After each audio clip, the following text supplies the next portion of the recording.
C'est justifié de parler des oiseaux dans une émission comme celle-ci. C'est justifié par un chiffre que l'on ignore souvent. Combien y a-t-il d'oiseaux domestiques en France? Eh bien, on en compte un peu plus de 5 millions d'oiseaux domestiques, donc dans nos foyers. Il y a à peu près 55% de poissons, hein, c'est eux qui remportent la palme, en fait. Ils sont très, très nombreux. Oui, poisson, la palme, tout ça. Oui, c'est bien. Voilà, vous avez vu. Non, c'est très travaillé. Yves n'est pas là, mais je le remplace juste pour celle-ci aujourd'hui.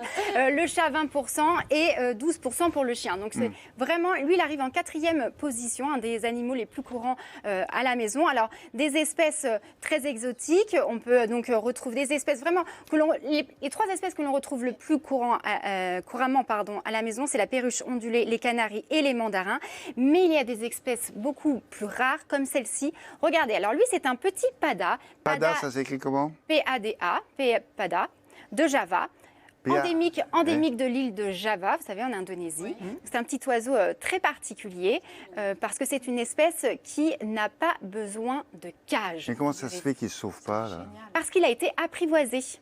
Eh oui, on peut apprivoiser certains oiseaux, mais pas tous. Alors justement, nous avons rencontré un éleveur qui a donc ces oiseaux. Vous allez voir comment ils se comportent, leur mode de vie. C'est un sujet de Céline Agostini et de Clément Younes.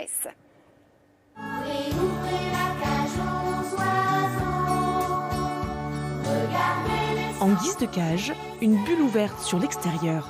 Eh bébé. Voilà.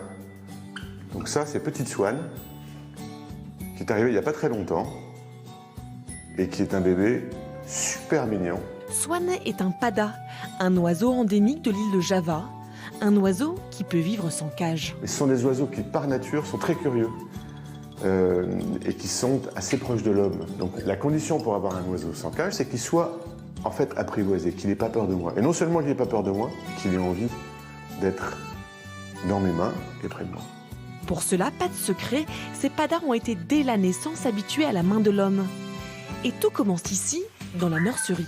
C'est là qu'on fait les gestes qui sont nécessaires pour que l'oiseau soit apprivoisé et qu'il puisse revenir très facilement dans la main. Ce temps dure 4 semaines. Ici, c'est Lydia qui s'en occupe. C'est bien, bravo bébé. On l'habitue déjà de faire le passage de main en main. C'est important, si jamais l'oiseau se perche, de pouvoir aller le récupérer. On l'appelle avec un sifflement. Donc on en fait plusieurs, comme ceci. Et après, on fait voler l'oiseau pour qu'il revienne se percher. Donc on fait ça plusieurs fois par jour pour que l'oiseau s'habitue vraiment et qu'on puisse se balader partout avec lui. C'est bien, Loulou? Partout, même dehors, mais sous certaines conditions. Il faut que le lien entre l'humain et l'oiseau soit extrêmement solide. Il y a d'autres conditions aussi. Il faut regarder le ciel, il ne faut pas qu'il y ait des prédateurs, etc. Il faut que l'oiseau connaisse l'environnement, ce qui est le cas pour Swan, qui connaît l'endroit par cœur, de façon à ce qu'il ne soit pas impressionné par un arbre ou par quelque chose qui pourrait passer. Mieux vaut donc éviter de le faire si l'oiseau vient d'arriver à la maison.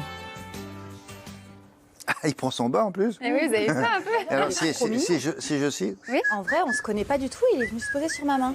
Va voir le patron. Allez, vas-y. Allez. On va faire un intermédiaire, je vais Allez. vous emmener. Alors, il faut toucher un peu le ventre. Touche-lui un peu le ventre. Ouais. Voilà. Bah, Sandra. Sandra, d'accord. Voilà, pour qu'il monte. Hop, et après, même chose avec Woudia. Voilà. Il va chez tout le monde. Ouais. C'est génial. Et voilà. Allez, Allez. hop, et voilà. Il est rigolo, il pince. Il pince un petit peu, c'est parce qu'il veut mais jouer c'est en fait. mignon. Ah, il veut C'est pas jouer. du tout, oui. Voilà, c'est pas du tout méchant ni rien du tout. C'est parce que là, il a envie de jouer, il est content. Il a est des bien. pattes géantes. Oui, il est incroyable. Hein. Qu'est-ce que je fais pour vous Ah bah, l'envoyer? vous me le donnez. Petite caresse devant. Voilà, on va se faire on se passe l'oiseau. Il a fait le tour de ta Il a fait le Il est tour, incroyable, il a mais fait bon, le ça, tour. lui, c'est une exception cette espèce. C'est vraiment une exception. Voilà. Cet animal est apprivoisé. Bien évidemment, quand on revient par rapport aux autres espèces, elles sont beaucoup plus craintives. C'est difficile de les éduquer. Là, c'est vraiment un oiseau très, très particulier. Ceux qui regardent cet animal pour la première fois se disent ben, j'en voudrais un comme ça. Il y en a beaucoup en France. On peut les trouver facilement ou pas du tout? Alors, ça se développe. De plus en plus de personnes veulent ce type d'oiseau. je m'en doute. Il y a l'éleveur qu'on a vu là qui en fait, lui, pas mal. Hein. Il y a beaucoup. D'ailleurs, c'est lui qui les apprivoise très, très bien. Il sait comment la il preuve, fonctionne lui, et tout ça. Donc, voilà, ça commence. Mais c'est vrai qu'on ne connaissait pas cet oiseau. C'est pour ça qu'aujourd'hui, j'avais envie de vous le présenter. Parce que je trouve que c'est vraiment un oiseau très sympa. Et regardez dans quoi il peut vivre, dans une espèce de bulle comme ça, où il va rentrer et sortir. Il n'a pas besoin, lui, parce que comme il est apprivoisé, il n'a pas besoin d'avoir cette cage, vous savez, avec les barreaux, le Bien sûr. grillage. Il va faire un tour et il revient. Exactement. On peut même l'apprivoiser à faire ses besoins là où on veut, comme un chat finalement. C'est Bon, quand alors, même fou. on va parler des autres maintenant, parce que comment choisir une bonne cage? Est-ce qu'il y a des critères? Je ne sais pas. Alors exactement, il faut d'abord choisir la forme de la cage. Pourquoi? Parce que la plupart des magasins spécialisés nous vendent des cages en hauteur. Mais quand on a une cage en hauteur, l'oiseau, il ne peut pas voler, il fait du surplace, c'est pas bon pour lui. Donc, il vaut mieux choisir une cage en longueur. Une comme ça, là, comme... Voilà, celle-là, vous voyez, c'est pas bon. L'autre, oui, on vaut mieux choisir une cage en longueur.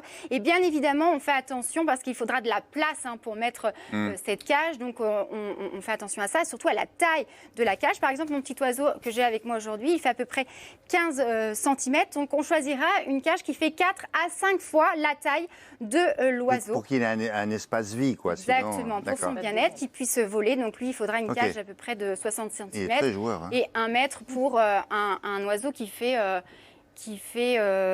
cm, pardon. D'accord. Il faut penser à quoi, à part la taille de la cage? Alors, il faut bien évidemment penser à l'ambiance sonore, parce que les oiseaux chantent. Oui. Oui. Voilà, alors il y en a comme ça. Ça, c'est très sympa à la maison. Oui, ça nous réveille le matin, on est content. Oui, ça va. Mais il y a des oiseaux qui font d'autres sons, des sons de sirènes très stridents, comme par exemple les perruches ou les perroquets. Ça crie à longueur de journée. Je vous assure que ça vous casse les oreilles. Donc ça, c'est vraiment un critère à prendre en considération, parce qu'il faut savoir que les oiseaux chantent. Si vous avez un perroquet, je vous assure que c'est assez compliqué. On ne peut même pas, à propos du perroquet, parler de chant. Non, c'est vraiment pas un chant. C'est du vraiment, bruit. C'est du bruit. C'est vraiment. Alors après, on peut citer 3 espèces qui ont plutôt un chant plutôt sympathique. C'est le mandarin, le petit oiseau originaire d'Australie. Ouais. Vous avez le moineau du Japon, ou encore là la perruche élégante. Voilà, une des perruches qui fait pas trop de bruit, parce que la plupart des perruches. Elle s'appelle la perruche élégante. Regardez, elle est là, elle est très mignonne. Mais ça se sent, elle se la pète un peu. Hein, on sent qu'elle est. Elle est très belle, elle est très élégante.